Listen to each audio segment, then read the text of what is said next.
दोस्तों स्वागत है आपका बिहार न्यूज में। दोस्तों मैं हूं फिरदौस गनी और आप देख रहे हैं केडीबी लाइव। दोस्तों आज हो चुका है 24 जनवरी 2021। तो आज की बिहार की टॉप न्यूज लेकर आए हैं आपके लिए। तो चलिए दोस्तों स्टार्ट करते हैं आज की बिहार की टॉप न्यूज। दोस्तों देश के कई राज्यों में नए राशन कार्ड बनाने का काम इस समय जोर शोर से चल रहा है। जी हां, नए राशन कार्ड के साथ साथ पुराने राशन कार्ड का भी नाम जोड़ने और हटाने का चल रहा है। ऐसे में अगर आपका राशन कार्ड कुछ दिनों से सस्पेंड चल रहा है या फिर किसी कारणवश रद्द हो गया है तो फिर आप अभी भी राशन कार्ड दोबारा से चालू करवा सकते हैं। जी हां, बिहार, झारखंड, उत्तर प्रदेश, उत्तराखंड और मध्य प्रदेश सहित देश के कई राज्यों में यह काम अभी भी चल रहा है। बिहार और उत्तर प्रदेश के आपूर्ति कार्यालय में या फिर ऑनलाइन आवेदन करके यह काम पूरा कर सकते हैं। आपको बता दूं कि इसी साल से पूरे देश में one nation one ration card योजना पूरी तरीके से लागू होने जा रहा है। दोस्तों बिहार को प्रदूषण मुक्त बनाने के लिए राज्य सरकार बड़ा निर्णय लेने जा रही है। जी हां, 15 साल पुरानी व्यवसायिक तो 20 साल पुरानी निजी गाड़ियों के परिचालन पर रोक लगाई जाएगी। इस अवधि के बाद ऑटोमेटेड फिटनेस सर्टिफिकेशन सेंटर पर ऐसी गाड़ियों का रजिस्ट्रेशन रद्द कर दिया जाएगा।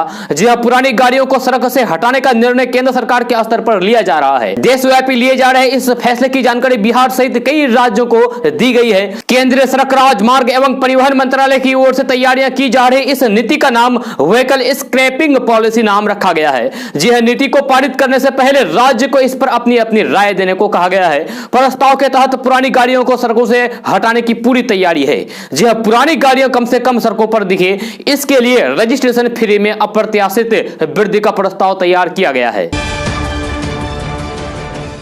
दोस्तों पिछले 2 दशकों से प्रयास के बाद बिजली उत्पादन के क्षेत्र में बिहार अब आगे बढ़ निकला है। बिहार में अगले महीने से 910 मेगावाट बिजली का वाणिज्यकरण उत्पादन शुरू होगा। इनमें से एनटीपीसी के नवीनगर स्टेज 1 की दूसरी यूनिट से 660 मेगावाट और बरौनी में यूनिट 9 से 250 मेगावाट बिजली उत्पादन शामिल है। इन यूनिटों से बिहार को रियायती दर पर बिजली मिलेगी, यानी कि कम दाम पर बिजली मिलेगी।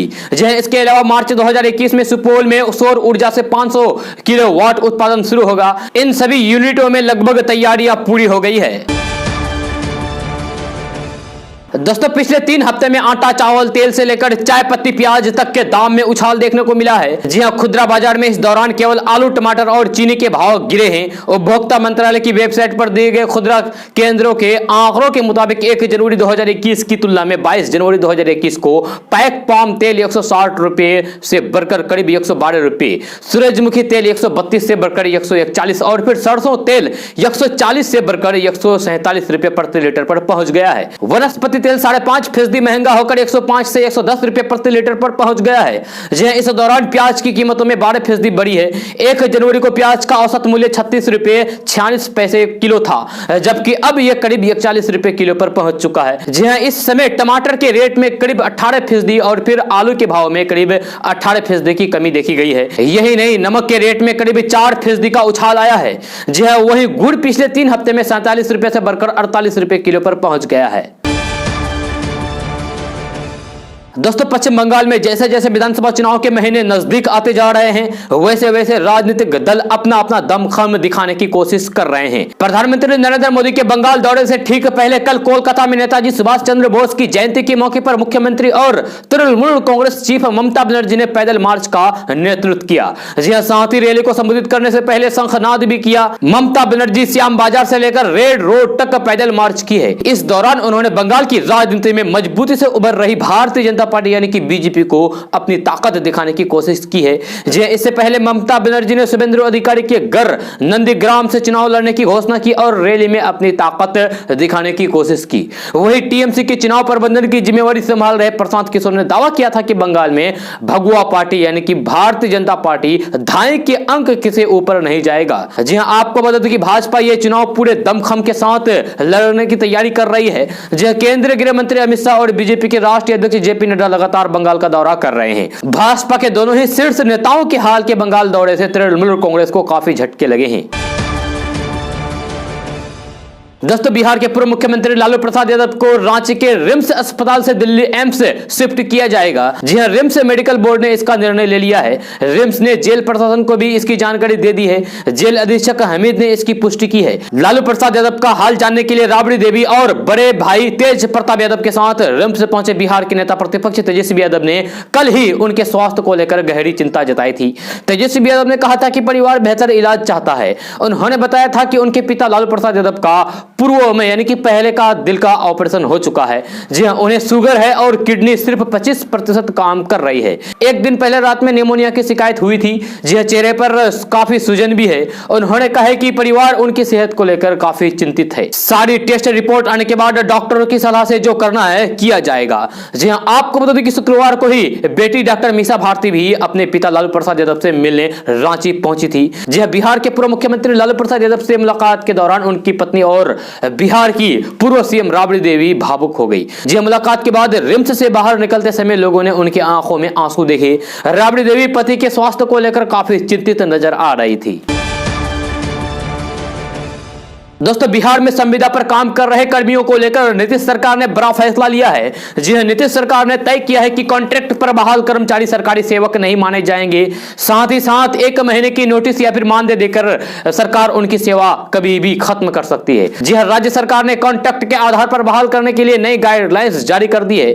जी हां, सरकार की तरफ से आगे कॉन्ट्रैक्ट पर बहाली केवल सरकार द्वारा स्वीकृति पदों पर ही की जाएगी। नई गाइडलाइंस के मुताबिक कॉन्ट्रैक्ट पर बहाल व्यक्ति सरकारी सेवक नहीं माने जाएंगे। वे किसी भी सरकारी सेवक वाली सुविधा के हकदार नहीं होंगे। सरकारी सेवा में नियमित करने का कोई भी दावा कॉन्ट्रैक्ट पर बहाल कर्मी नहीं कर पाएंगे। समाजवादी प्रमुख और पूर्व मुख्यमंत्री अखिलेश यादव ने यूपी में शहरों के नाम बदलने को लेकर योगी सरकार पर तंज कसा है। जी हां, अखिलेश यादव ने शुक्रवार को एक ट्वीट के जरिए योगी सरकार पर निशाना साधा है। अखिलेश यादव ने अपने ट्विटर अकाउंट पर अमरूद की तस्वीर पोस्ट की। जी हां, इस दौरान उन्होंने पूछा कि क्या इलाहाबादी अमरूद का नाम भी बदल गया है। अखिलेश यादव ने ट्वीट करके सवाल किया है जिसमें लिखा है कि भाई अभी भी सबसे प्रसिद्ध अमरूद इलाहाबादी अमरूद कहलाता है या फिर उसका भी नाम बदलकर प्रयागराज अमरूद हो गया है। जी हां, आपको बता दें कि यूपी की योगी सरकार ने साल 2017 में सबसे पहले मुगल सराय स्टेशन का नाम बदला था। राज्य सरकार के प्रस्ताव को केंद्र सरकार की मंजूरी मिलने के बाद अगस्त 2018 में मुगल सराय स्टेशन पंडित दीनदयाल उपाध्याय स्टेशन बन गया। जी हां, इसके अलावा मुगल सराय तहसील का नाम बदलकर पंडित दीनदयाल उपाध्याय तहसील कर लिया गया है। इसके अलावा योगी सरकार ने यूपी के 2 जिलों फैजाबाद और प्रयागराज के नाम भी बदल दिए। जी हां, फैजाबाद का नाम बदलकर अब अयोध्या कर लिया गया। जी हां, साथ ही संगम नगरी इलाहाबाद का नाम बदलकर प्रयागराज कर दिया गया है। जी हां, इसके अलावा यूपी के कई जिले के नाम बदलने की भी मांग उठ रही है।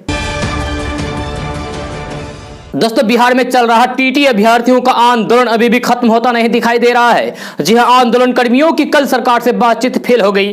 पिछले 4 दिनों से आंदोलन कर रहे अभ्यर्थियों को सरकार ने बातचीत के लिए बुलाया था। अभ्यर्थियों ने प्राथमिक शिक्षा निदेशक डॉक्टर रंजीत कुमार सिंह से मुलाकात की, लेकिन उन्होंने नियुक्ति संबंधित स्पष्ट आश्वासन अभ्यर्थियों को नहीं दिया। जी हां, इससे नाराज अभ्यर्थियों ने आंदोलन जारी रखने का निर्णय लिया है। जी हां, टीटी अभ्यर्थी संघ के नेता राजेंद्र प्रसाद सिंह एवं प्रवक्ता राहुल कुमार झा ने कहा है कि सरकार उनकी मांगों पर ध्यान नहीं दे रही है। अभ्यर्थियों की बहाली के मसले को लटकाया जा रहा है। अब अभ्यर्थी निराश होकर घर नहीं लौटने वाले हैं और आज भी आंदोलन जारी रहेगा। अभ्यर्थी गर्दनी बाग में ही शांतिपूर्ण प्रदर्शन करते रहेंगे। अब 26 जनवरी के बाद एक बार फिर से सरकार से बातचीत करने की कोशिश की जाएगी। सरकार ने उनकी बातों को गंभीरता से नहीं सुना तो फिर आगे की आंदोलन की रणनीति तैयार की जाएगी। दोस्तों कोरोना के कारण बिहार में ठप पड़ी खेल और खेल के प्रशिक्षण से जुड़ी गतिविधियों को फिर से शुरू करने के लिए राज्य सरकार ने इजाजत दे दी है। जी हां, बिहार में खेल गतिविधियों का आयोजन 2020 मार्च महीने से ही बंद है। इस तरीके से करीब 10 माह बाद बिहार के खेल मैदानों में रौनक देखने को मिल सकती है। जी हां, बिहार सरकार ने युवा कला एवं खेल विभाग ने इसके लिए आदेश जारी कर दिया है। सरकार ने इन आयोजन में 50% उपस्थिति के साथ ही कोरोना के बचाव की गाइडलाइन से जुड़ी सभी शर्तों के पालन करने का निर्देश दिया है। बिहार सरकार के कला संस्कृति एवं युवा विभाग की ओर से छात्र एवं युवा कल्याण निदेशक डॉक्टर संजय सिन्हा ने इस बात का आदेश जारी कर दिया है। जी हां, बिहार सरकार ने स्कूलों और कॉलेजों के खेल परिसर में भी खेल गतिविधियों के संचालन की इजाजत भी दी है। दोस्तों बिहार में तापमान लगातार बदल रहा है। जी हाँ, कभी गर्म तो कभी ठंड का एहसास करा रहा है, जो सेहत के लिए ठीक नहीं है। जी हाँ, इसका असर भी सेहत पर देखने को मिल रहा है। अस्पतालों में मौसमी बीमारी के मरीज सबसे अधिक पहुंच रहे हैं। इसमें सर्दी, खांसी, वायरल फीवर, दस्त सहित कई अन्य बीमारियां शामिल है। जी हाँ, वही ठंड में अस्थमा और हार्ट के मरीजों की संख्या भी बढ़ी है। मौसम विभाग के अनुसार रविवार से सीमांचल मिथिलांचल के न्यूनतम तापमान में एक बार फिर से वृद्धि दर्ज की जाएगी। अगले 5 दिनों में न्यूनतम तापमान में 5 डिग्री की वृद्धि दर्ज की जा सकती है। 24 जनवरी यानी कि आज सीमांचल मिथिलांचल का न्यूनतम तापमान 12 डिग्री सेल्सियस रहेगा।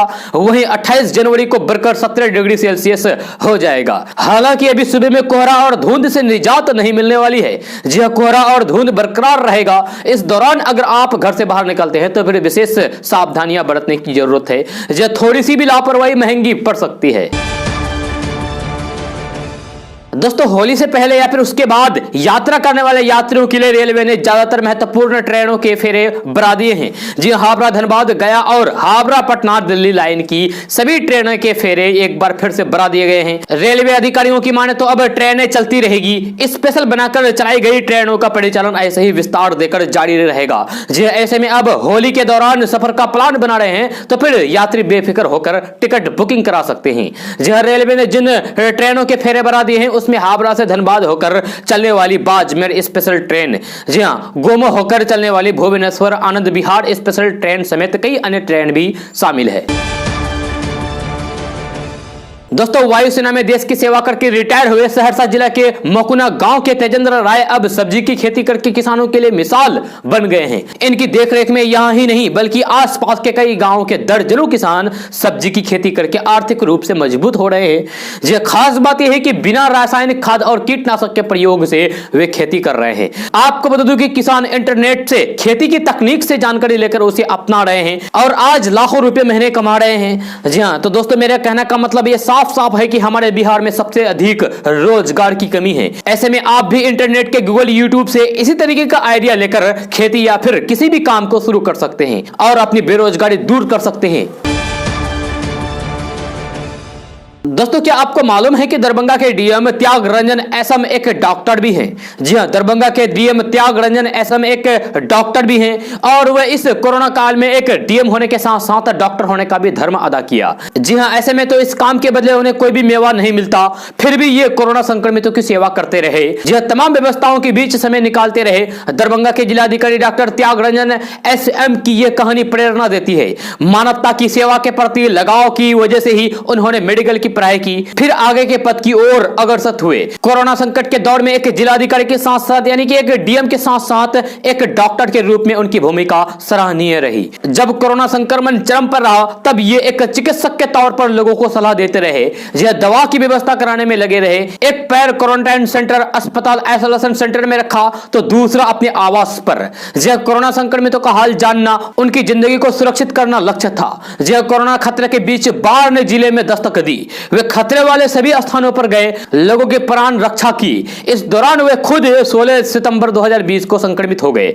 जी हां, क्वारंटाइन में रहने के बाद फिर से काम पर लौट गए। संक्रमण से लेकर टीका लगने तक एक ही लक्ष्य बनाया कि जिले में कोरोना से किसी का भी जान नहीं जाए और संक्रमण कम हो। उसमें कामयाब भी रहे। दोस्तों केंद्रीय कृषि मंत्री नरेंद्र सिंह तोमर ने किसानों और सरकार के प्रतिनिधियों के बीच 11वें दौर की बातचीत फेल होने के बाद अफसोस जताया और कड़ा रुख अख्तियार करते हुए आरोप लगाया है कि कुछ ताकतें हैं जो अपने निजी और राजनीतिक हितों के चलते आंदोलन को जारी रखना चाहती है। उन्होंने कहा है कि 3 कृषि कानूनों को 12 से 18 महीने तक स्थगित रखने, तब तक चर्चा के लिए समाधान निकालने के लिए समिति बनाए जाने सहित केंद्र सरकार की ओर से अब तक वार्ता के दौरान कई प्रस्ताव दिए, लेकिन किसान संगठन इन कानूनों को खारिज करने की मांग पर अड़े हैं। जब पिछली बैठक में सरकार की ओर से किसानों के सामने रखे गए प्रस्ताव को नरेंद्र सिंह तोमर ने बेहतर और देश और किसानों के हित में बताया और यह कहते हुए गेंद किसान संगठनों के पाले में डाल दी कि वे इस पूर्ण विचार पर केंद्र के समक्ष यानी कि केंद्र के पास अपना रुख स्पष्ट करते हुए हैं तो फिर आगे की कार्रवाई की जा सकती है।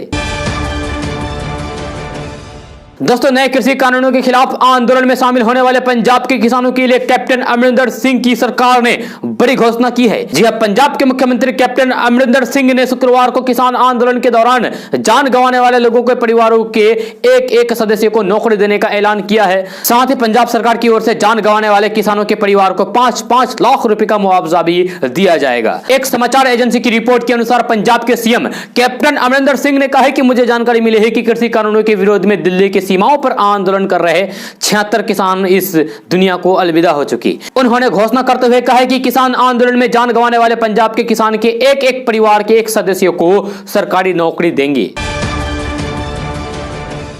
दोस्तों, बिहार में अब कांग्रेस अध्यक्ष बदले जाने को लेकर अटकलें लगना शुरू हो गया है। बताया जा रहा है कि नए प्रेसिडेंट का मनोनयन 1-2 दिन में हो जाएगा। वहीं बिहार कांग्रेस अध्यक्ष पद की रेस में वरिष्ठ नेता तारिक अनवर, कोकब कादरी और राजेश राम शामिल है। जी हां, हालांकि अंतिम फैसला प्रभारी महासचिव भक्तचरण दास की रिपोर्ट के बाद ही किया जाएगा। जी हां, कांग्रेस के बिहार प्रभारी और पूर्व केंद्रीय मंत्री भक्तचरण दास 13 दिनों के बिहार दौरे पर 25 जनवरी को पटना पहुंचेंगे।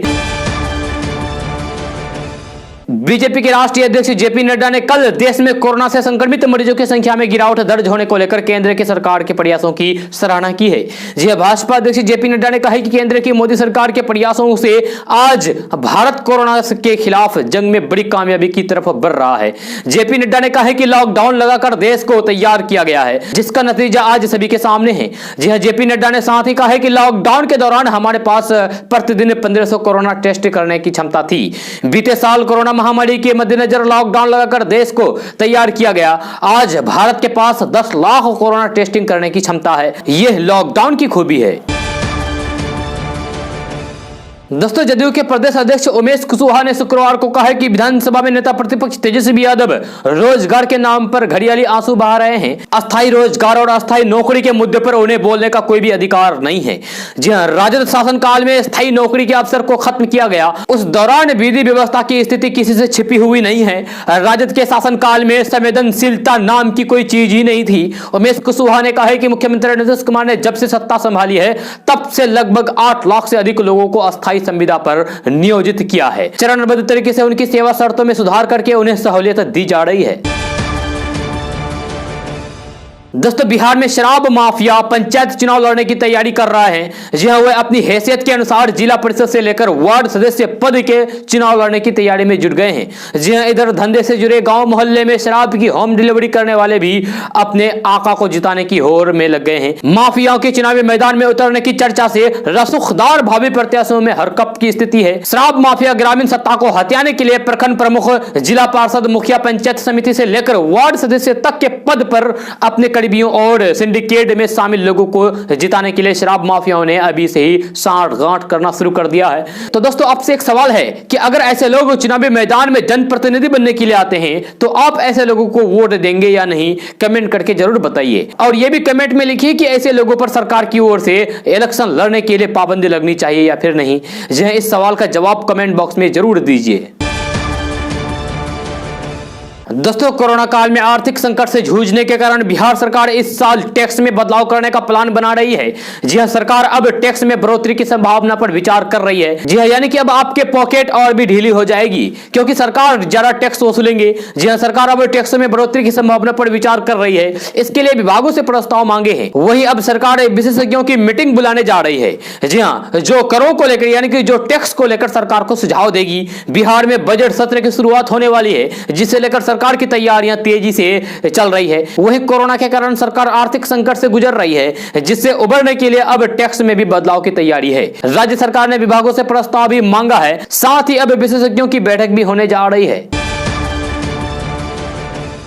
दोस्तों, जीवन की आखिरी सांस तक स्वतंत्रता की लड़ाई लड़ने वाले नेताजी सुभाष चंद्र बोस के व्यक्तित्व से पूरा देश प्रभावित था। तुम मुझे खून दो, मैं तुम्हें आजादी दूंगा का नारा देने वाले सुभाष चंद्र बोस का जन्म 23 जनवरी 1897 में ओडिशा के कटक में हुआ था। स्वतंत्रता आंदोलन में राजनीतिक गुरु देशबंधु चित्तरंजन दास और गुरु रविंद्रनाथ टैगोर का साथ मिलते ही उन्होंने अंग्रेजों के खिलाफ बिगुल फूंका। जी हां, आंदोलन के दौरान देश के कोने कोने में गए उन्हें सुनने के लिए भीड़ उमड़ती थी। नेताजी सुभाष चंद्र बोस बिहार और खास तौर पर पटना से गहरा लगाव रहा। जी हां, उन्होंने आजादी के पहले पटना के बांकीपुर, दानापुर, खगोल के कच्ची तालाब और पटना सिटी आदि जगहों पर सभाएं की। 29 अगस्त 1939 को पटना के बांकीपुर मैदान में पब्लिक मीटिंग का आयोजन किया गया था। जी शाम 5 बजे से लेकर शाम 6:40 तक चलने वाले आयोजन में 20,000 लोगों की भीड़ थी। भीड़ में 150 से अधिक बंगाली महिलाएं भी मौजूद थी। बिहार राज्य अभिलेखागार के निदेशक डॉक्टर महेंद्र पाल ने ऐतिहासिक साक्ष्य के आधार पर बताया कि बांकीपुर मैदान में आयोजन के दौरान सुभाष चंद्र बोस का स्वागत बंगाली समुदाय से जुड़ी महिलाओं ने फूल फेंक कर किया था। उससे नेताजी सुभाष चंद्र बोस काफी खुश हुए थे। ऑस्ट्रेलिया को उसके घर में करारी शिकस्त देने के बाद टीम इंडिया अपने देश लौट आई है। जी हां, ऑस्ट्रेलिया टेस्ट मैच में अपना बेहतरीन खेल दिखाने वाले खिलाड़ी मोहम्मद सिराज काफी चर्चा में हैं। हर कोई सिराज की प्रशंसा कर रहे हैं। जी हां, वही टीम इंडिया के कोच रवि शास्त्री ने भी सिराज की तारीफ करते हुए उन्हें इस दौर की खोज बताया है। जी हां, इसी बीच खबर मिली है कि ऑस्ट्रेलिया से लौटने के बाद मोहम्मद सिराज ने खुद को एक BMW कार गिफ्ट की है। जी हां, हाल ही में मोहम्मद सिराज ने अपनी इंस्टाग्राम की स्टोरी में अपनी नई BMW कार का वीडियो पोस्ट किया है। इस वीडियो में सिराज अपनी कार को देखते हुए नजर आ रहे हैं। आपको बता दें कि सिराज के पिता कभी ऑटो चलाते थे और उनके बेटे ने BMW कार खरीदी है। हालांकि इस पल को देखने के लिए आज उनके पिता यानी कि सिराज के पिता उनके साथ नहीं हैं। दोस्तों, पश्चिम बंगाल में विधानसभा चुनाव की सरगर्मियां लगातार तेजी हो रही है। इसी बीच खबर है कि केंद्रीय चुनाव आयोग जल्द ही राज्य में चुनाव की तारीखों का ऐलान कर सकता है। दरअसल पश्चिम बंगाल में मई में 10वीं और 12वीं कक्षा की बोर्ड परीक्षा होनी है, जिसके चलते विधानसभा चुनाव समय से पहले कराए जा सकते हैं। जी हाँ, आपको बता दें कि पश्चिम बंगाल विधानसभा चुनाव का कार्यक्रम 30 मई 2021 में खत्म हो रहा है। खबर के मुताबिक चुनाव आयोग ने पश्चिम बंगाल में विधानसभा चुनाव को लेकर तैयारियां भी शुरू कर दी है। इंडिया टुडे की खबर के मुताबिक चुनाव आयोग फरवरी महीने के पहले हफ्ते में ही पश्चिम बंगाल विधानसभा चुनाव की तारीखों का ऐलान कर सकता है। जी चुनाव आयोग चाहता है कि पश्चिम बंगाल की विधानसभा चुनाव मई में होने वाली 10वीं 12वीं कक्षा की परीक्षाओं से पहले 5 मई तक संपन्न हो जाए। अपनी पश्चिम बंगाल दौरे के दौरान राजनीतिक दलों के साथ अपनी बातचीत में चुनाव आयोग ने उन्हें राज्य में जल्द चुनाव कराने की जानकारी दी है। दोस्तों, राजनीति की गठबंधन में बंधन तो होती ही है। कोई भी फैसला सामने वालों की सहमति के बगैर तभी संभव है जब अपनी गांठ मजबूत हो और सामने वालों की गांठ कमजोर हो। जी हां, बिहार की एनडीए सरकार 4 गांठों से बंधी है, लेकिन इसकी मजबूती जदयू भाजपा दोनों पर निर्भर है। जब दोनों के बीच इस समय मंत्रिमंडल विस्तार और राज्यपाल कोटे की 12 MLC सीटों को लेकर पेच फंसा है। जी हां, पेच अपने अपने कोटे को लेकर है। जी इस बार सदन में जदयू से भारी भाजपा का दबाव मंत्रिमंडल में ज्यादा हिस्सेदारी का है, जबकि जदयू बराबरी चाहता है। MLC में भी यही स्थिति है। जब पसोपेश में भाजपा है, गांठ भी बचानी है और साख भी, इसलिए फैसला टलता रहा है। हालांकि अब फॉर्मूला निकलने की बात हो रही है, जिसके बाद पता चलेगा कि किसका दबाव बढ़ा है, किसका दबाव घटा है। दोस्तों, तमिलनाडु की विधानसभा चुनाव की तैयारियां सभी पार्टियों ने शुरू कर दी है। इसी कड़ी में कांग्रेस नेता राहुल गांधी ने आज तमिलनाडु की 3 दिवसीय यात्रा पर पहुंचे। जी हां, अपने इस यात्रा में राहुल गांधी क्षेत्र के अलग अलग नेताओं से मिलेंगे। आपको बता दें कि तमिलनाडु पहुंचते ही राहुल गांधी ने मोदी सरकार पर करारा हमला बोला है। जी हां, मोदी सरकार को आड़े हाथों लेते हुए राहुल गांधी ने कहा है कि देश अपने ही लोगों को नौकरी देने में असमर्थ है, अर्थव्यवस्था भी तबाह हो चुकी है। राहुल गांधी ने कहा है कि भारतीय बैंकिंग सिस्टम पर 10 से 15 उद्योगपतियों का कब्जा है। भारत अपने लोगों को नौकरी देने में असमर्थ हैं। हमारी अर्थव्यवस्था तबाह हो चुकी है और हम इससे जल्दी बाहर नहीं निकलेंगे, क्योंकि सरकार उन लोगों को नहीं सुनना चाहती है जो देश को आगे बढ़ाने में मदद करते हैं। अर्थव्यवस्था के विकास के लिए सामंजस्य की जरूरत होती है। मौजूदा सरकार ने सब जगह बड़े स्तर पर असमंजस्य पैदा किया है। मुझे लगता है कि बीजेपी का जो माइंड सेट है, उसके साथ हमें अर्थव्यवस्था की इस स्थिति से बाहर निकलना बहुत मुश्किल होगा। उन्होंने कहा है कि हम मोदी सरकार के खिलाफ लड़ेंगे। इसके साथ ही उन्होंने पीएम मोदी पर हमला बोलते हुए कहा है कि मोदी तमिलनाडु के संस्कृति, भाषा और लोगों का सम्मान नहीं करते हैं। राहुल गांधी ने तमिलनाडु पहुंचकर कहा है कि नरेंद्र मोदी के पास तमिलनाडु की संस्कृति, भाषा और लोगों के लिए कोई सम्मान नहीं है। वे सोचते हैं कि तमिल लोगों, भाषा और संस्कृति को उनके विचार और संस्कृति के अधीन होनी चाहिए। दोस्तों, भागलपुर के पूर्व सांसद और युवा राजद के राष्ट्रीय अध्यक्ष शैलेश कुमार उर्फ बुलो मंडल ने इंटरनेट मीडिया पर किसी तरीके की टिप्पणी पर कार्रवाई किए जाने के फैसले का विरोध किया है। जी हां, पूर्व सांसद ने कहा है कि सरकार का यह निर्णय तनाशाह जैसा है। राजद हमेशा से आवाज उठाता रहा है। सरकार का यह निर्णय अंग्रेजी हुकूमत की तरह है। जनता के अधिकार को कुचलने की कोशिश को मुंहतोड़ जवाब दिया जाएगा। आरजेडी अफसरों के गलत कदम के खिलाफ मुखरता से आवाज उठाता रहेगा। सरकार के मुकदमे और जेल भेजने की धमकी से राजद बेहद डरने वाले नहीं हैं। वही युवा राजद के प्रदेश प्रवक्ता और मीडिया प्रभारी अरुण कुमार यादव ने कटाक्ष किया है। उन्होंने कहा है कि राज्य सरकार का यह कदम तनाशाह रवैया वाला है, इसे वापस लेने की जरूरत है। शिवहर जिले में शीतलहर का कहर लगातार जारी है। जी हां, कोहरा और पछुआ हवा तथा इसे उत्पन्न कनकनी के बीच जनजीवन अस्त व्यस्त होकर रह गया है। तापमान में गिरावट के बीच लोग घरों में डुबके हुए हैं और बाजारों में मंदी छाया हुआ है, जबकि सड़क पर वाहनों का परिचालन प्रभावित हो रहा है। जी हां, कोहरे की वजह से हादसों में भी वृद्धि होने लगी है। सबसे बुरा हाल सुदूर ग्रामीण इलाकों में रहने वाले लोगों और फिर कामगारों मजदूरों का है। ठंड के चलते एक सप्ताह से मजदूरों को काम नहीं मिल रहा है। जी हां, ग्रामीण इलाकों में लोग घास पात जलाकर ठंड से निजात के प्रयास में लगे हुए हैं। पछुआ हवा से उत्पन्न कनकनी के बीच लोग बीमार भी पड़ने लगे हैं। इन सब के बीच अब प्रशासनिक स्तर पर लोगों का दर्द बांटा जा रहा है, यानी कि प्रशासन की तरफ से लोगों के बीच कंबल का वितरण किया जा रहा है। शिवहर जिले में दोस्तों, बिहार कृषि विश्वविद्यालय यानी कि बीएयू के अधीन जितने भी कॉलेज आते हैं, सभी 6 कॉलेजों में अंतर्राष्ट्रीय मानक के अनुसार हाईटेक लैब होगा। जी हां, हाईटेक लैब बनेंगे। इन पर 14 करोड़ रुपए खर्च किए जाएंगे। कृषि महाविद्यालय सबौर में 3 करोड़ की लागत से अति आधुनिक प्रयोगशाला का निर्माण होगा। जी हां, इसके अलावा बहुत जल्द विश्वविद्यालय में ग्रामीण विकास विभाग से जीविका दीदी को कृषि कार्य और प्रसार में दक्ष करने का करार होगा। नवाड बोर्ड द्वारा बनाए गए किसानों की कंपनी के सीईओ को प्रशिक्षण देकर दक्ष बनाया जाएगा। इसके अलावा के व्यक्तित्व का भी विकास किया जाएगा। इसके साथ ही जीविका दीदियां अब किसान भाइयों को जागरूक करेगी। जी हां, वह उन्हें उन्नत खेती में अत्याधुनिक तकनीक के प्रयोग आदि की जानकारी देगी। इसके लिए बीएयू की ओर से जीविका दीदियों को प्रशिक्षण दिया जाएगा। दोस्तों, आरजेडी सुप्रीमो लालू प्रसाद यादव की सेहत में जल्द सुधार के लिए राजद नेताओं ने पूजा पाठ एवं दुआएं करना शुरू कर दिया है। जी हां, वे अभी झारखंड के राजधानी रांची में चारा घोटाले में जेल की सजा काट रहे हैं। अभी उन्हें सांस लेने में परेशानी हो रही है। जब से बिहार के नेता और कार्यकर्ताओं को उनके खराब हो रहे स्वास्थ्य की जानकारी मिली है, तब से उनके स्वस्थ होने के लिए प्रार्थना और दुआएं की जा रही है। दोस्तों, बिहार के कई शहर को स्मार्ट सिटी बनाने के लिए काम तेजी से किया जा रहा है। जी हां, इस स्मार्ट सिटी में ट्रैफिक भी स्मार्ट होगी और व्यवस्था भी आबाद होगी। इसके लिए 4 अतिरिक्त मोटरयान निरीक्षक और 3 प्रवर्तन पदाधिकारियों की भी नियुक्ति की जाएगी। साथ ही विभाग का अपना सुरक्षा बल होगा। सालाना 150 करोड़ के राजस्व देने वाले भागलपुर जिला परिवहन विभाग को सशक्त बनाने में सरकार जुटी हुई है। जी हां, इसके अलावा इस विभाग को अपना सुरक्षा बल होगा। जी, भागलपुर काफी पुराना प्रमंडल क्षेत्र होने के साथ स्मार्ट सिटी में भी शामिल है। क्षेत्रफल और आबादी के हिसाब से सड़कों पर वाहनों का दबाव बढ़ता जा रहा है, लेकिन सुविधाएं नहीं बढ़ाई जा रही थी।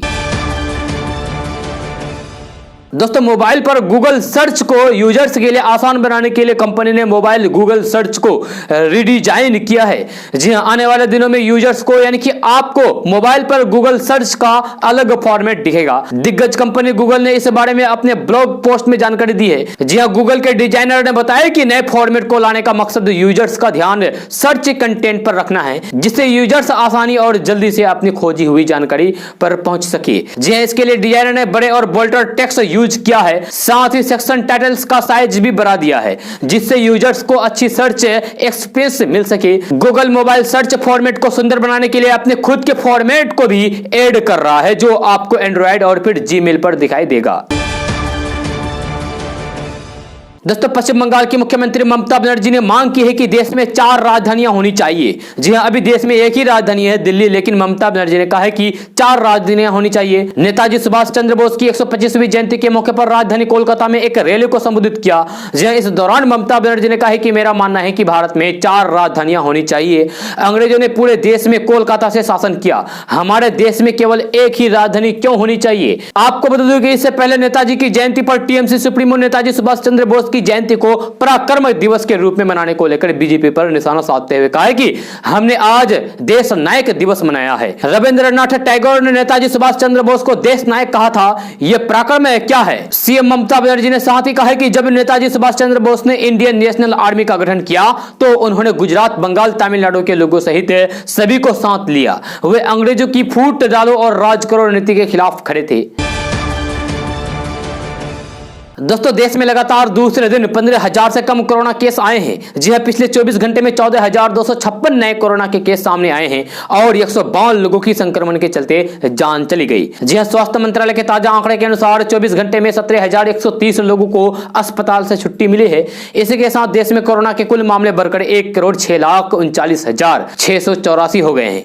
जी हां, स्वास्थ्य मंत्रालय के अनुसार अब तक 1,53,184 लोगों की जान चली गई है। जी हां, कुल एक्टिव केस घटकर 1,85,000 हो गए हैं। जी हां, अब तक कुल 1,03,00,000 लोग कोरोना को मात देकर ठीक भी हो चुके हैं। जी हां, भारतीय चिकित्सा अनुसंधान परिषद के मुताबिक 22 जनवरी तक कोरोना के लिए कुल 19,09,85,000 कोरोना के सैंपल टेस्ट किए गए, जिनमें से 8,37,000 सैंपल कल टेस्ट किए गए। दोस्तों आज का न्यूज़ बस यहीं तक। कैसा लगा जरूर अपना सुझाव दीजिएगा नीचे कमेंट बॉक्स में कमेंट करके। अगर आप नए आए इस चैनल पर तो फिर चैनल को सब्सक्राइब करके बेल आइकन को भी प्रेस कर दीजिए और साथ में वीडियो को लाइक कीजिए, अपने दोस्तों के साथ शेयर भी कीजिए। तो चलिए दोस्तों फिर मिलते हैं अगले वीडियो में। जय हिंद, जय बिहार।